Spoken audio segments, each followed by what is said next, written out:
Praise the lord. దేవుణ్ణి నమ్మినంత మాత్రాన కష్టాలు రావు అనుకోకు.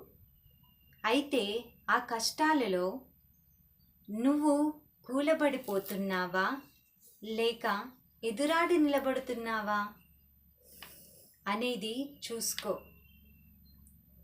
10 అంతస్తుల ఇల్లు కట్టడం గొప్ప విషయం కాదు. ఎంత బలమైన పునాది వేశాము అనేది గొప్ప విషయం.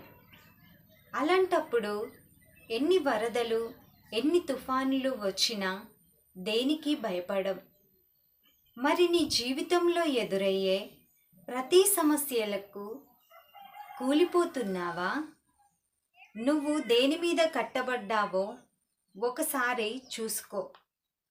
లోక నమ్మకాలు మీద కట్టబడుతున్నావా లేక దేవుని మాట మీద కట్టబడి ఎలాంటి పరిస్థితి అయినా భయపడక నిలబడుతున్నావా?